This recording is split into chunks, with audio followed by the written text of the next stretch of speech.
Hey, what is up, guys? We are starting off our VideoCast series again this year. We wanted to get it going a little bit sooner, but obviously COVID and all the stuff that was going on kind of can't really get together and shoot videos like we want to. But this is the first time that Nick, myself, and Alex have all got together in, I don't know, over a month, well over a month. It's been like 3 months. Has it really been that long? It's been a long time. Michigan kind of needs to get their crap together so we can get back to normal lives here soon. Yeah. I mean, I've been working every day, but I Yeah, know you guys been kind of cooped up a little bit, but For sure, man. That essential working life. yeah, so essential. But what's been going on, man? What have you been up to? Working, waiting on the season. Waiting on deer season already? Yeah, hopefully soon, but Been chasing turkeys? I've been trying to, but they just do not want to cooperate this year. I mean, anytime we try to get out on them, they're just henned up, grouped up, and it's like they want nothing to do with you. So, I mean, it's pretty much all across the board from everyone I hear. It's been the same struggle for everyone. So, Yeah. at least I don't feel like a rookie, this year. Yeah, for sure. I've been hearing that. Everyone I talked to this year is like, man, these turkeys are just not cooperating. This is just, I've heard so many people tell me that they popped a decoy out, and as soon as, a tom saw that decoy, they would just spook. And I'm like, what in the world is going on with these birds, man? I don't know if they got COVID too, or they're just spooked. There's something going on this year. I think, I don't know, we had a weird spring. It really didn't warm up, for much for us. So I kind of felt like that had something to do with it. And then, too, the way our season laid out this year, it just kind of happened to be where everyone was off work. So these birds got pressured super early. And our season started early this year. So I think that kind of played a little bit of factor in it, too, for us here in Michigan. But, it's been a struggle, and Ryan's actually the only one to kill a bird so far this year. So Yeah, that footage was pretty sweet. Do you watch it? Yeah, we got a week left, too. We better step up our game. Yeah, we're going to have to go. This will be our last weekend we get to hunt here in Michigan. So I'm going up north this weekend, but I'm going to come home early just so I can try to hit that last day of turkey season on Sunday. Yeah. I'll probably make out this weekend, too. I mean, I've had pretty good last-minute luck, it seems like. So hopefully I can pull that together, but... Heck yeah, man. I'm definitely already switching gears, not even wanting to think about turkeys. I'm definitely wanting to think about deer much more than turkeys. It seems like halfway through turkey season, I'm just like, I'm over turkeys. Oh, the way they were being this year, I was over them after halfway through, like you said. Yeah. I just wanted to come down. I quit, but no. Right. You gotta get out there and at least try to kill them. So. Yeah, for sure, man. So, touch base on the last year's season a little bit, I guess. I mean, you had one of your better seasons. Yeah, it was kind of like one of the things you least expect to happen is kind of what happened. I went into last season, leasing in Missouri, never going to Missouri before. I kind of felt like I had all my chips in one basket going to Missouri, and nothing played out in Missouri. I didn't kill anything in Missouri, but I actually killed a good Michigan deer, which was the least likely thing that I thought was going to happen. Yeah, but that's probably like your highlight of your hunting career. Killing that mature buck here in Michigan. I mean, it's always great killing a good buck, but then when you do it back home in your home state in Michigan and you did all the work, years and years of changing things, trying to make it work, and then when it all finally comes together, it just, I don't know if it's a weight lift off your shoulder or what it is, but it's just amazing. Yeah, it is, dude. I mentioned it to you last year. I said, if I kill one in Missouri, I'm going to be stoked. But if I kill one in Michigan, it could be half the size. I'm going to cry. Yeah. And then to kill the buck that I had history with in Michigan, most people don't even get a chance to have history with the buck in Michigan. So the fact that I knew this deer for at least a couple years, 3 years, what I thought was the same deer, it looks like the same deer. And to film him and to be able to pass that deer. And then this year, the stars aligned, and I wanted to kill him with my bow. Yeah, you've seen the whole hunt, and you got to see him when I killed him. You came over, and we drank some beers in the garage and stuff, but... I was crying like a toddler, dude. I was so happy. I was like, you couldn't shake that high, dude. I was just so stoked. Well, you saw him the day before, and I told you, because it was gun season here, I told you, I was like, dude, take the gun. I know, dude. Because, I mean, you don't get many opportunities here, so it's like, all right, you got to capitalize them when you can. And, I mean, like I said, you'd rather kill it with a bow, but, I mean, a dead deer is a dead deer when it comes down to, especially for all the work, time, money, everything that went into it. It's just... Yeah. It's nice to capitalize at the end of the story. Yeah, it is. It's just I had to swallow my own pride, It's like one of those things, you want to be a bow hunter and you want to kill deer with a bow, and I'm not a big gun hunter. I never have been a gun hunter. That was the first buck I've ever killed with a gun. And I live in Michigan, which Michigan's roots is gun hunting. Yeah. You know what I mean? So it's kind of odd that when I tell people I haven't killed a buck with a gun, they're like, what? You know, because they've been going gun hunting their whole life up north. And Yep. so it was one of those things I just had to swallow my pride. And I saw him on, I think it was like November 22nd or somewhere in the November 20s when I got home from Missouri. Didn't even want to hunt. Didn't feel like going hunting. And I was just in Missouri for 15 days, 16 days. Get back to Michigan, and I'm smoked. You know, I didn't even feel like hunting. And I was like, I better go hunt. Lauren's like, you're going hunting? I'm like, yeah, I haven't been out to my farm in go pushing 30 days. I better go, you know. I better just go. I'm sitting out there with zero optimism. Like, this is pointless to be here. This is Michigan. It's post, you know, we're already into gun season. I'm not going to see any deer, let alone the deer I'm out here for. And he caught me by surprise, dude. He just come running across the food plot. I was like, holy shit, are you kidding me? No way, dude. Like, I don't know. But then again, at the same time, I was like, oh, there was my one chance in Michigan for this year. I saw him. He's gone. That was it. Like, normally in Michigan, you get one opportunity. Yeah. Unless you're Nick Cohealy and you want to just fling like 9 arrows a year. No, but realistically, yeah. I mean, you do get that one opportunity, and you better capitalize it, or otherwise you're probably eating your tag sandwich. Yes. You know? So I called Nick that night, getting out of the stand, freaking out. I just saw Loki, dude. I saw that buck. I saw that buck. I saw that buck. And he's just like, you better take a gun out there. All I had was my bow, and it was gun season. And I went back out the next day. Same thing. Optimism level was at 0, but the anticipation was so high just for the fact that there's a chance. I don't care if it's a 1% chance. He was there the day before. He could come out again. Yeah, you saw for that 5 seconds the day before, and it just lets you know that he's still alive and he could potentially be still in the same area. Exactly. And so what's funny is I saw him on the left side, out the left window, and he buzzed by the food plot. So the next day going back, I'm self-filming, so I set everything up to film that way. I mean, I got GoPros, everything aiming out this window, like perfect. And I see some does pop out, and I'm like, oh, cool.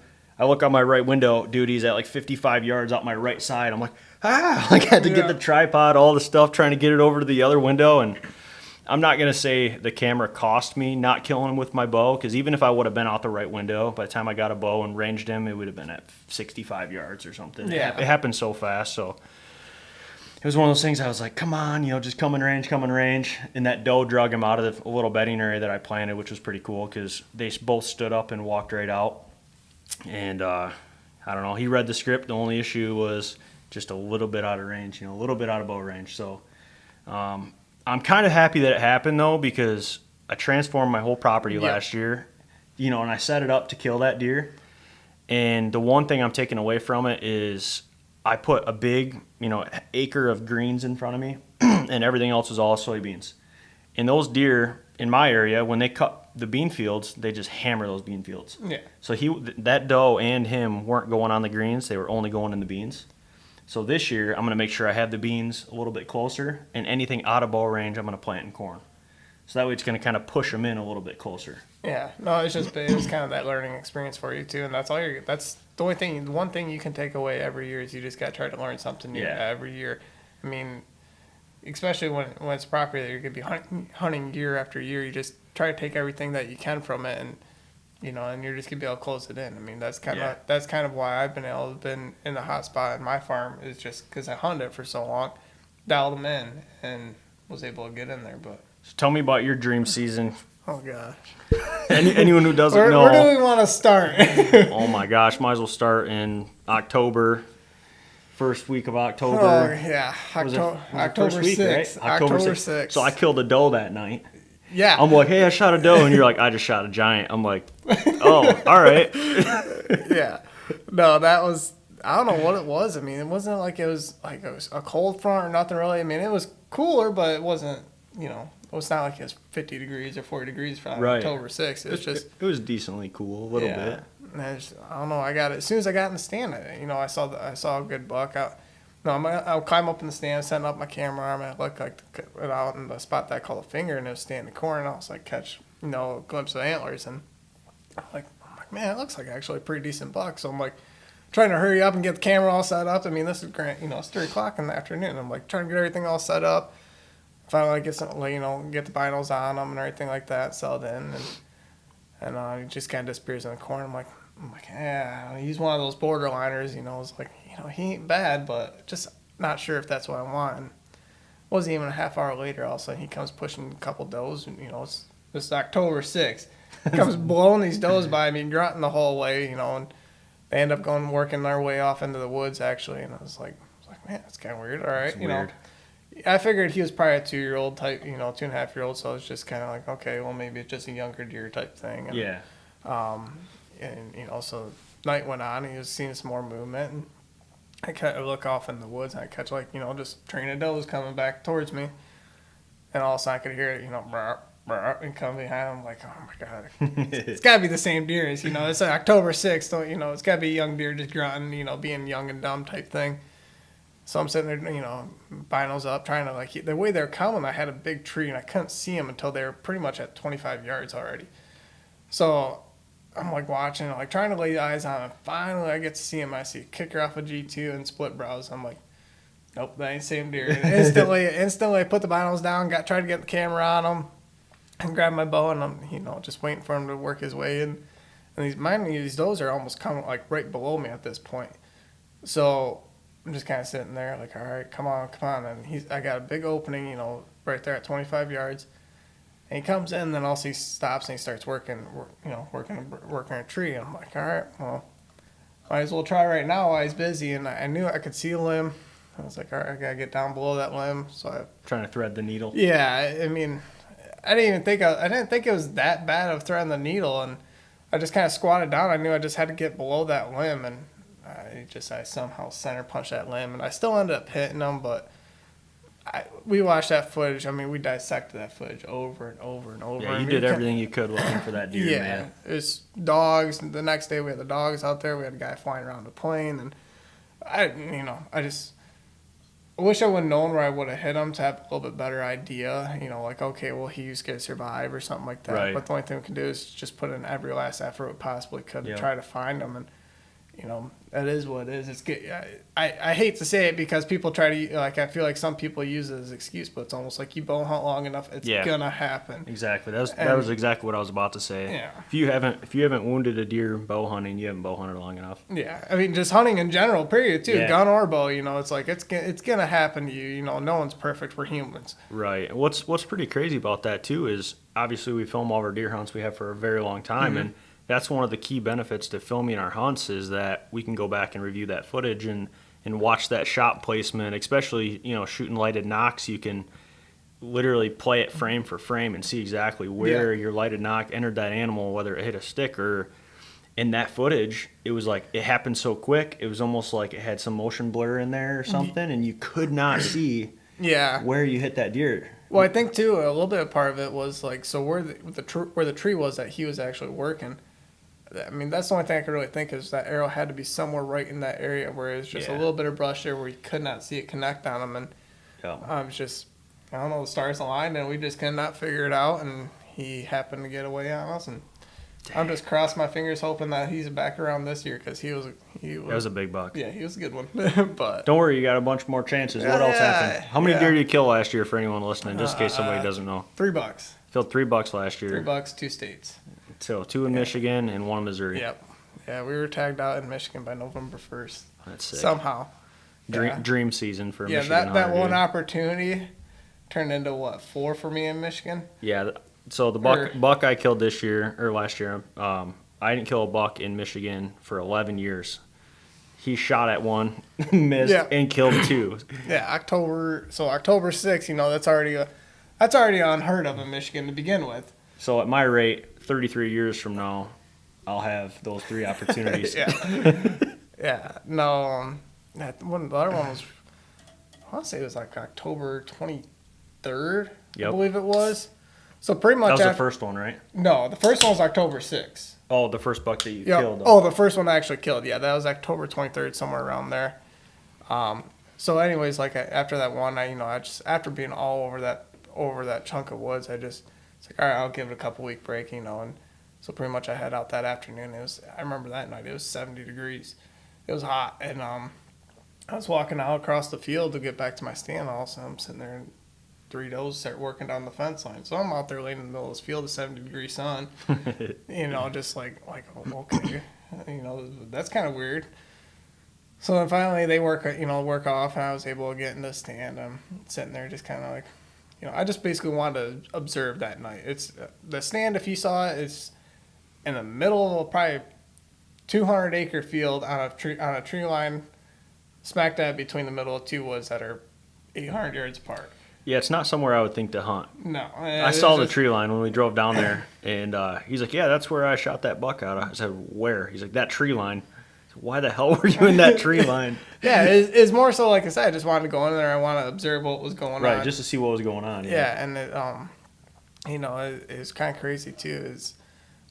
So one of the people I know, they shot a buck like 2 days before then, and they said that they grunted, tried grunting a couple times, and they ended up killing him. And that's when the buck came in to kill it. So I had that in the back of my head. So it was like, come around, that prime time, whatever, an hour, 45 minutes before dark. And yep. I said, screw it. What the heck do I got to lose? Blind, I got standing corn on the one side of me. So it's like, all right, whatever. We'll give a couple of light ones. Sure enough, 10 minutes later, here he comes. 25 yards, pinwheel.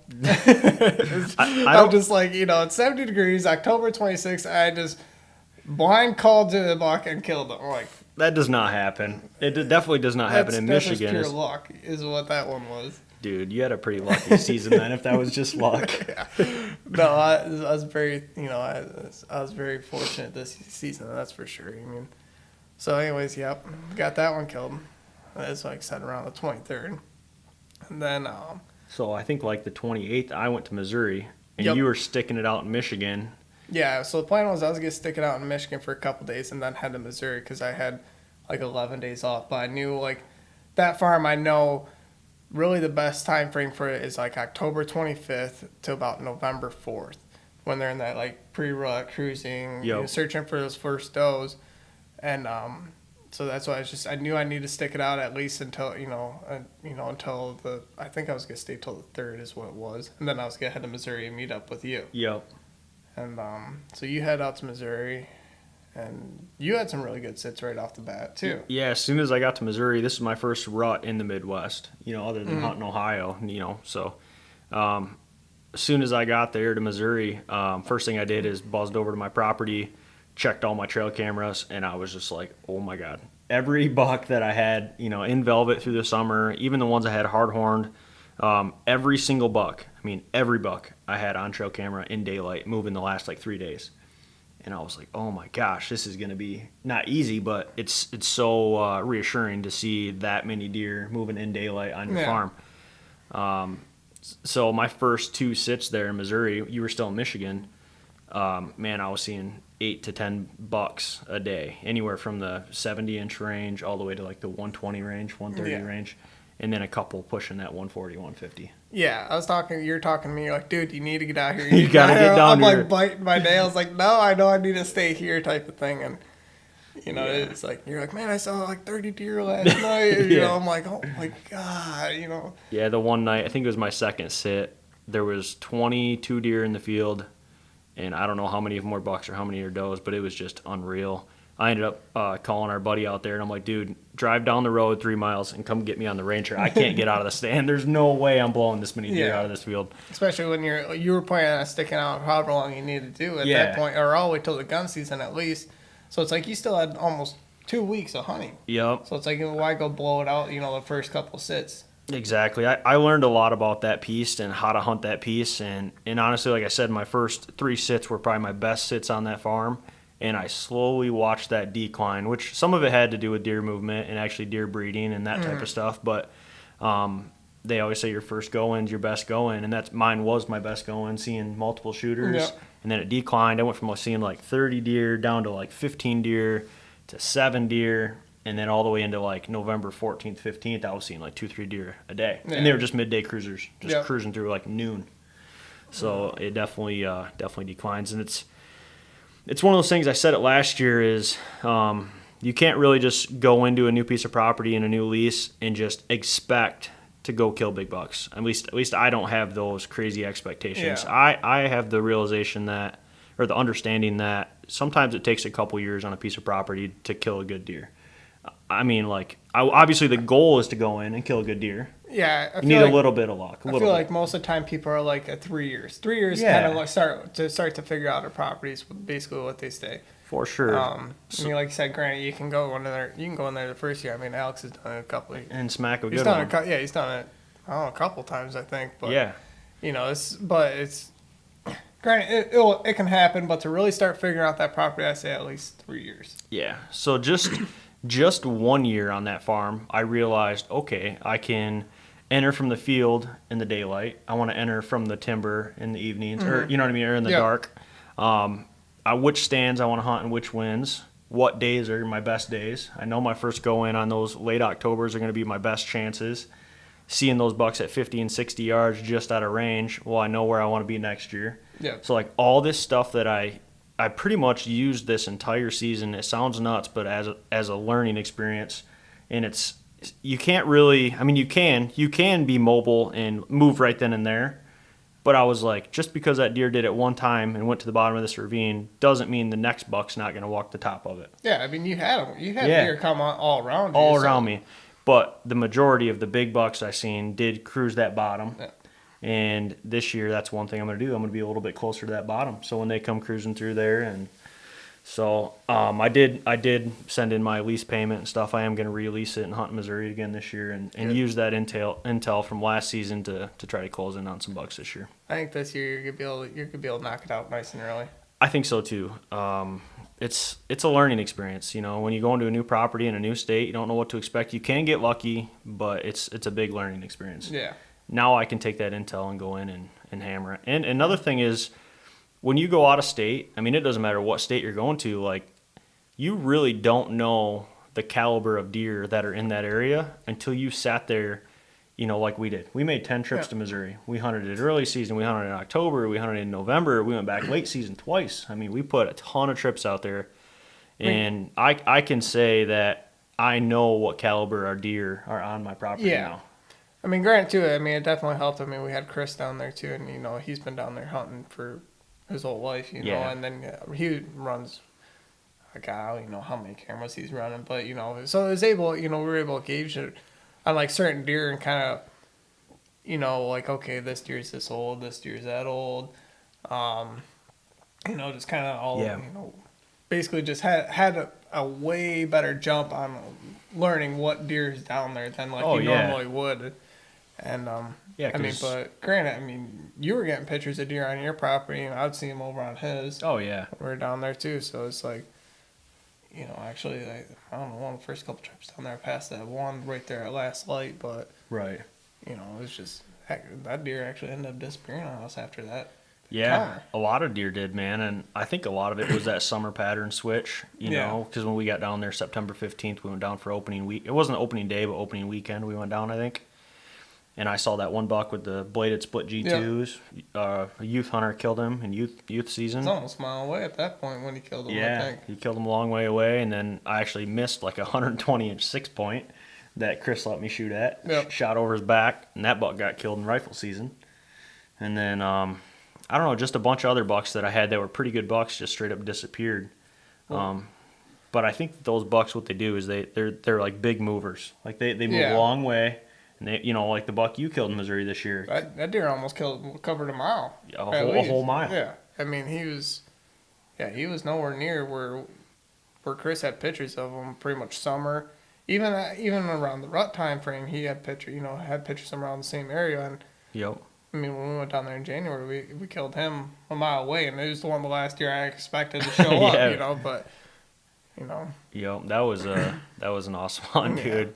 That was, tell everybody a little bit about that hunt and how that all went down. That was luck. It was luck, he says. No, I called shooter on that was luck again. I mean, it's just... Hey, he kills 3 deer, and that one was luck. That one was luck too. Oh, actually, that third one was luck too. I had a lucky rabbit foot in my pocket. You ain't fooling nobody, dude. You're a damn good hunter. You don't get accident. You don't trip into 3 deer in one season. No, I mean, we went down there. Shoot, it was, I think, right at the tail end of December, we went down there. And, like, of course, it seemed like every time we went down there, the weather was the best when we had to leave. I know, every time, man. It's a 10-hour drive, got work on Monday or whatever the case may be. It's like, it's just every time we were leaving, the weather was the best. And so anyways, we went back, we had that one trip down there, and we're like, all right, we got to make one more for the late, give a good late season push. So I ended up I think we took a week off to go down there. I think we did. And it was warm. Yeah, it was January, and it's 45, 50 degrees almost every day. Like, I hunted my farm twice, didn't even see a deer. I was like, dude, I'll just come film you. Yeah. If you're seeing deer, I'll film because, we'll put the footage towards our segment series and stuff. It's more important that we're getting good footage, and no one wants to see me getting skunked over and over. Well, so you had those neighbors, too, that had the cabin. When they were in there, it seemed kind of like bugger your deer out a little bit, but... Yep. So they were just in there that previous weekend. So we're like, all right, well, we'll give it. You come film with me, give it a couple days on your farm, and then I'll come film you for a couple days. Yep. And I remember the day before, we went to we went up behind Chris's house, walk all the way back there to the stand, check the camera, and there wasn't nothing on there because the food plot was just wiped out. I mean, there was a pile of deer in there earlier, and they just wiped that food plot out, and there wasn't one good buck on the camera. I was like, all right, let's go somewhere else. And Tyler was about ready to strangle me. I wasn't happy. We were sweating our butts off. It was 50 degrees in January. And so we walk all the way back to the house, and jump in the truck, drive down the road, and we end up going hunting in this blind. And, we go climb up there, check the camera. There's a couple decent ones on there. So then, the next day... So Chris actually had his dad had a hunter in there that day, or in one of the spots where I kind of wanted to go, and one of their buddies or whatever, he was in there because it was muzzleloader season, and he let him come out there to try to shoot a doe over in that spot. So we let him go over there, and that's why we were somewhere else. But so the next day he killed a doe, I think that night. Yeah. And then so the next day I said, all right, it was super windy, it was hot, it was 45 degrees again. So I figure late season, greens, when it's warm like that, hit the greens. And then it was windy, so let's get down low and try to get out of the wind. Yeah. So we had it was 40-mile-an-hour gusts or something crazy. Yeah. I mean, it was a solid 15-mile-an-hour wind, but it was big old gusts. I remember we were trying to do an interview right out the bat of the truck door, about knocked me out. Yeah. Yeah, it's so anyways, Chris has a blind down at the bottom with a clover plot right in front of us. I figured, what the heck, let's go in there. And as soon as me and Tyler get in there, Tyler's in his socks. It's so we're it's one of those. In January, it's not supposed to be that warm. We want snow and cold, and the colder the better at that point. We're sweating our butts off walking into the stand, get in there, get all settled, and we got in there about 1 o'clock. It was so early. I think it was 1:30 or something crazy. Yeah. We get in this blind, and we're down there in January. It's 45 degrees, huffing wind, and we're just what the heck is going on, man? This is not expecting any that warm in January. We're not expecting any movement until last minute. Yeah, basically. We're expecting to see deer the last 15-20 minutes of daylight is kind of what we're thinking. It wasn't 10 minutes. You're oh, there's some does. Yeah. Here comes some does right in front of us eating, and I'm like, dude, shoot one of these does. And you're no, at first they come from our right, and there was that buck too. We had that. Oh yeah. We did have a buck from the right side. I forgot about that. I never saw it, but Tyler, I'm like, oh, there's some does, and then Tyler's like, oh, there's a buck. Oh, that's all right, buck. Yeah. And I never saw it because at that point when they start coming, I'm like, all right, well, I got to pop open the blind windows here, and I just saw a cage. I saw all those does, and I saw one cage, and I'm like, oh, dude, there's a buck over there. Put binos on him. He's probably just 115, 120 inch buck, and he just, I don't know, he didn't want to do what the does are doing, turn around, went back. They come right out in front of us, and he just, as soon as he hit that jet food ball, he turned around and went right back. It was weird. So it was just kind of okay, whatever. So these does work through the food plot, work off to our left. It was about 20 minutes later. It was this at 3 o'clock. Yeah. And all of a sudden they start filtering back. They come filtering back from the left, come back out in the food plot. Tyler's like, shoot one of these does. Exactly. I was actually thinking about shooting a doe down there because it was so warm, and I was like, if one comes out early, I might shoot one. Right, because we could just keep sitting. And Chris wants some deer meat and everything like that too, so I figured I'd help him out because he didn't have the time to go out at that point. Right. And so Tyler's over here, shoot one of these does. I'm just like, while the camera's rolling. Yeah, I'm just like, bro, here. shoot one of these does, shoot one of these does. Yeah. Oh, big buck. I'm like, oh crap.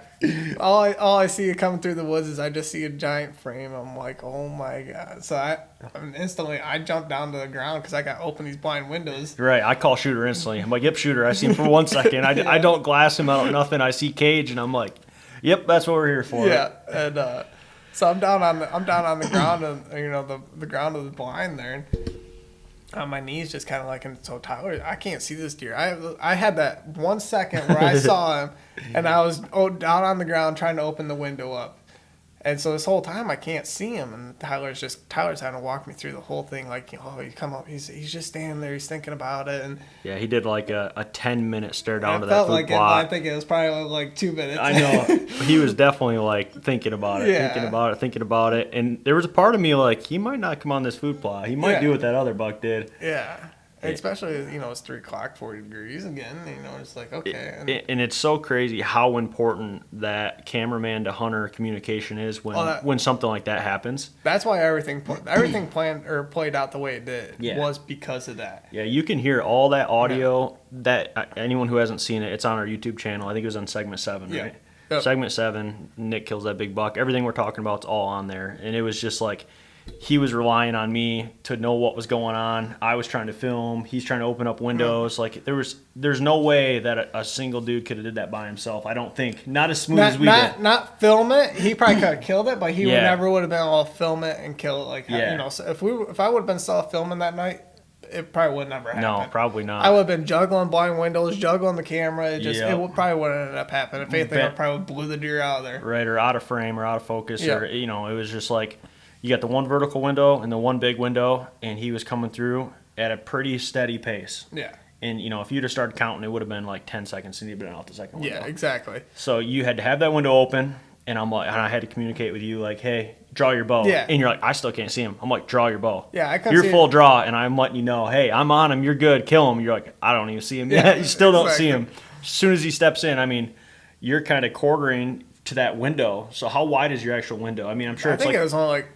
That's probably 12, 15 inches wide. That's what I'm saying. And then when he was in that 12 and 15 inches, that's when you had to shoot. Yeah. So you really had like a 1 second window right there. I didn't even try to stop him or anything. He was just on a slow walk, and I just, I let it go and pinwheeled his ass, dude. Perfect shot. Thankfully, like, it's just. Dude, that was awesome. That's one of those moments that's like. I'll remember that forever. I didn't kill that deer, but I was just as excited, dude. We did the biggest, gayest man hug ever. We were jumping up and down. I thought we were gonna shake that blind right down, and that was cool, dude. It was just like sometimes like the moments you totally least expect it are like the best moments. Exactly, and dude, it was. I say luck, but it's just that was not luck. That was all stars aligned for us on that one. It was just like, I couldn't believe that, I didn't even know what deer it was until we watched the footage back. And as soon as we watched the footage, I just knew exactly what deer it was. Yeah. And, it's like, that. Like, just remember, Chris was getting pictures of him during the summertime, and I was just obsessed with them. Yeah. For some reason, I'm like, man, I just love the way that deer looks. He's got kickers coming off both G2s. He just had a giant frame. Yeah, it was a sweet deer. And it just, I don't know, I was obsessed with him right from the get-go, and it was like the fact that it ended up being that deer was like, right. It was like, holy crap, especially, I'm over a mile away. Right. You don't expect to see that deer in an area you don't have photos of him at. Yeah, and he was the most inconsistent deer probably that was on camera. Well, look how far he was moving. Yeah. That deer was just bouncing all over the place. Yeah, no, that was probably, like I said, one of those hunts that you're just going to remember the rest of your life, like how everything happened. So I go back to segment 5 and I watch my Loki kill, and I get excited. But I get more excited watching segment 7 when you and I were in that blind, and that went down the way it did, and we shot that freaking buck, dude. I probably watched that video about 100 times, and every time I get I almost shed a little tear every time. We were both tearing up. It was it was such an awesome moment, dude. After we did, it was 9 or 10 trips, so it was like it's 10 hours one way, so 100 or 980 hours, let's say. So you can't sit here and say it's luck when you put 180 hours in a truck. Yeah. That buck was pure persistence. That's what it comes down to. You did that many trips. You put in that much time. Yeah, we got a little lucky he was moving on a hot day. Yeah. But we put in the time. We applied a lot of pressure. Yeah. You know what I'm saying? Yeah. It's not like, it's, I don't know, that's 10 hours one way. We're going there. 90% of our trips were weekends. Yeah, we'd go there. Get out of work at 6 and okay, let's go to Missouri. We'd be getting there at 3:30 in the morning. Wake up, check cameras, go hunt. Hunt for 3 sits, turn around, drive right back home. Right back home. Got to be to work on Monday. Yeah, it was just, It's persistence, man. The work paid off. Everything paid off. And the end of it. I wish you would have been able to kill him too. It would have just made it that much better down there. But it's like you had some really great encounters. I did, man. You came so close, so many, not so many times, but quite a few times. It's just you just had that 20-yard basically border every time. It seemed like they were like 55 yards, 65 yards. I'm like, and it's no sweat off my back. I went into Missouri knowing that it was going to be a learning experience. It was a learning experience. And then to get to film you kill that big buck, it was good enough. That was awesome. Yeah. Going back this year, I'm going back to kill a buck this year. You will kill one. You know what I'm saying? I'll put money on it right now. If I'm gonna put money on someone killing a deer or somewhere, it's gonna be you in Missouri because I know you learned enough intel and those deer were pretty. Like you said, all the more mature bucks were pretty much doing the same thing every time, and you just move that little bit like you want to, and I guarantee you that you will put an arrow in the buck this year. I feel pretty confident just knowing those dates and knowing where they're moving and what they're doing. And what's kind of odd about Missouri compared to like Iowa or Illinois that I've hunted in the past is everything's crops. Well, I went into Missouri thinking everything's crops. Well, where we hunt, it's all cattle ground. There's no crops. There was hardly any. There was like 3 crop fields, and they weren't even. Each crop field is maybe 100 acres, if that. Right. So like I had. I don't know what it was, 57 acres of standing beans, and the closest one was a half a mile away of crops. Yep. So, like, out in Illinois or Iowa, when they do crop rotation, that'll throw your deer completely off. Like, how I'm saying they're moving at the bottom of this little valley. Yeah. Crop rotation might put those deer on the other side of my farm. Yep. Well, I don't have crop rotation. Not really. Not like as much as they would in Iowa or Illinois. Yeah. You know what I'm saying? So I kind of do presume that those deer are going to be pretty similar patterns that they were last year. I would assume so. I mean, even so, if it is corn, I still feel like regardless, it's going to be pretty close to the same pattern. Just the way that property lays out with the terrain and everything like that. Yeah. I could bet that it's going to be the same movement regardless, even if he did rotate, put corn in there or something. He's doing beans, he said. Yeah. So it'll be the exact same thing. Yeah. And then that whole bottom down in there where I seen all those big bucks at, I texted the farmer and asked him if I could put in food plots, and he's cool with it. So I'm planting that entire bottom. That's just going to help you out, too, because, his beans were, where you were hunting, like, you could tell where them deer were pretty much wiping them out. And they were. Just everything that was closer to the woods or, like, even that main vein you had run up there, everything was pretty much wiped out around there. So you had no food plots in there, too. It's just going to help out that much more. And then, we did see that greens really did pay off quite a bit down there with all the food plots that Chris had in. And then, is like I said, the one that they just wiped completely out, or a couple of them they did. It was crazy. Here we plant a food plot and it's like, they hit it, but they don't wipe it out like how they do down there. It was crazy. I think it has a lot to do with how much ag we have here and how much ag they don't have out there where we're hunting. So you plant a turnip plot out in Missouri with a bunch of cattle ground. They've been eating grass for 4 years. Yeah. They see turnips and radishes, and they're like, hell yeah, that's what I'm looking for. Yeah. You plant it here, and they're like, I got 1,000 acres of standing beans and corn across the street. I'm good. That's why I really don't do too many food plots here, like at my farm. Right. It's just because I have, it's a 600-acre farm, and I would say about 450 to 500 of it's crops. So right. They really don't do me a whole lot of good. There's a couple little spots I had some, I do a clover in, just kind of hopefully maybe catch them staged there. Or slow them down even. Yeah, just catch them like how you pull them in there before they actually do head out to crops. Just the way those spots are laid out, they are, like in a travel route area too. Right. So it's like, that's all I'm hoping for. It's just for them to just stop them for a minute pretty much, or, put a camera on there, help get the picture on camera. Exactly. And it's kind of a little bit different for me, like doing that many beans at my farm, my 20-acre farm. I did 4 acres of standing beans. Yeah. And I did like a half an acre to an acre of turnips. They did not touch my turnips the entire year because when the neighbors start cutting all their crops, all their corn, all their beans, all their stuff, well, they want those beans. You know what I mean? So they just come in and they were hammering my beans. They were eating them right down to the stems. Like there's literally no beans there. Well, I'm sure too. If I could leave standing beans on my farms, oh god, it'd probably help out too. But it's just you got to have a lot. Yeah. I've tried planting. You saw it behind my house last year or the year before. I tried planting like 1 acre, half acre of beans, and they were gone before season. Yeah, it's ate them right up, gone. So you got to plant 2 to 4 acres of standing beans to even make it into season. Hell, into late season. Yeah, if you want to try to make it to late season, you gotta have a lot. Yeah, and one thing about like where you're at compared to where I'm at too is like you don't have like you have crop fields and everything like that, but you don't have the abundance of them and the size of them like I do more. down by me. Yep. You know, like mine are like 50 acre fields, 80 acre fields. Yours are like 900 acre fields. Yeah. That's we got I guess like you could compare it to like Indiana or Illinois, like in a way, just like the size of the fields and how you got little woodlots type of thing. It's just you got maybe a 20 acre woodlot and 15 to 20 acre woodlot, and then you got 500 acres of crops. It's right. just so yeah, it is. I mean, it definitely helps out with you more than it would down by me too. I think having just those slightly bigger tracks down by you also gives those deer a little bit bigger chance to get bigger. Yeah. My parcels are like 10, 7, 15, 50. Like that's it. Like 50 is about as big as you get around me. Down by you, like I said, way bigger tracks. Well, so my property's a mile by mile block. Yeah. There's one hunter.